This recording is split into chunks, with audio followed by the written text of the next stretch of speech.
Qu'est-ce que le courage? Au tout début, il n'y a pas de grande différence entre le lâche et le brave. La seule distinction est la suivante. Le lâche écoute ses peurs et leur obéit, tandis que le brave les met de côté et avance. Le courageux entre dans l'inconnu malgré les battements précipités de son cœur, malgré chaque peur persistante. Le courage signifie avancer dans l'inconnu malgré la peur. Il ne signifie pas l'absence de peur. L'absence de peur n'existe pas au départ. Elle naît seulement si l'on continue d'avancer courageusement, encore et encore, dans le mystère de la vie. L'absence totale de peur est le parfum du courage pleinement accompli. Au commencement, la frontière entre lâcheté et bravoure est mince. Le lâche se soumet à la peur, tandis que le brave la ressent aussi, mais la dépasse. Lorsque vous vous aventurez en mer inconnue, comme Christophe Colomb autrefois, la peur est profonde, car l'esprit s'accroche au connu, au sûr, au familier. Quitter la sécurité du rivage, c'est abandonner tout ce qui semble certain. Vous avez été confortable, en sécurité, et pourtant, quelque chose d'essentiel vous manquait. L'aventure. Faire un pas vers l'inconnu procure une exaltation particulière. Le cœur s'accélère. Vous vous sentez vivant, intensément. Chaque fibre de votre être vibre de vitalité parce que vous avez accepté le défi de l'inconnu. En affrontant ce défi malgré toutes vos peurs, un phénomène profond se produit. La peur commence à se dissoudre. La joie née de l'inconnu, le pur bonheur de découvrir la vie au fur et à mesure qu'elle se dévoile, vous donne de la force. Elle aiguise vos sens, apporte de la clarté et révèle que la vie n'est pas une répétition monotone, mais une aventure grandiose en perpétuelle évolution. Peu à peu, la peur s'efface et vous commencez à rechercher les défis, à accueillir avec enthousiasme le frisson de l'inexploré. Au fond, le courage, c'est être prêt à risquer le connu pour l'inconnu, à abandonner le familier pour l'étrange, le confortable pour l'inconfortable. C'est le voyage du pèlerin vers une destination encore inconnue. On ne sait jamais si l'on réussira ou échouera, c'est le risque. Mais seuls ceux qui prennent ce risque savent réellement ce que signifie vivre. Le mot courage est magnifique. Il vient du latin cor, qui signifie cœur. Ainsi, avoir du courage, c'est vivre à partir du cœur. Seuls les faibles vivent à partir de l'esprit. Par peur, ils construisent une forteresse de logique autour d'eux, espérant trouver une sécurité. Terrifiés, ils ferment toutes les portes et fenêtres à travers des dogmes, des concepts et des théories et se cachent derrière. Mais le chemin du cœur est le chemin du courage. Il signifie entrer dans l'inconnu, vivre sans garantie. Il signifie aimer, faire confiance, abandonner le contrôle. Le courage emprunte le chemin dangereux, car la vie elle-même est dangereuse.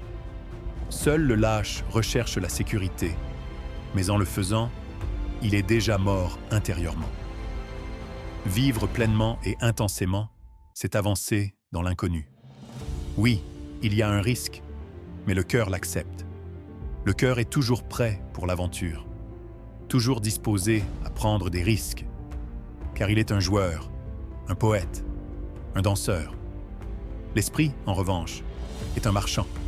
Il calcule, il cherche la certitude, il est intelligent, mais prudent. Le mot courage nous révèle donc quelque chose de profond. Vivre à partir du cœur, c'est redécouvrir le sens véritable de l'existence. Le poète vit de cette manière, à travers le cœur, et en le faisant, il commence à entendre la musique subtile de l'inconnu. L'esprit, lui, est trop encombré du bruit du connu, des échos du passé. Car qu'est-ce que votre esprit? Rien d'autre qu'un amas de souvenirs, la poussière de ce qui a été, les cendres du passé. L'esprit appartient au passé, à ce qui est déjà arrivé, à ce qui est déjà mort. Le cœur, lui, bat pour l'avenir. Il rêve, il espère, il va au-delà. L'avenir n'est pas encore arrivé. Il est pur potentiel. Un mystère toujours en approche, mais jamais totalement révélé. À chaque souffle, l'avenir se transforme en présent, et le présent glisse vers le passé. Vivre avec courage, c'est embrasser cet écoulement perpétuel, rencontrer la vie non pas avec le poing fermé du contrôle, mais avec la main ouverte de la confiance. Le cœur, voyez-vous, n'a jamais peur du risque. Il ne s'inquiète ni de gagner, ni de perdre. Il se contente de vivre. Tout le monde aspire à être authentique, car seule l'authenticité apporte la joie véritable, la profondeur et la richesse de la vie. Alors pourquoi les gens choisissent-ils d'être faux? Regardez en vous. De quoi avez-vous peur? Que peut réellement vous faire le monde? Les gens peuvent se moquer de vous, mais le rire est sain. Il détend, il soulage. Et s'ils pensent que vous êtes fou, cela en fait-il une vérité?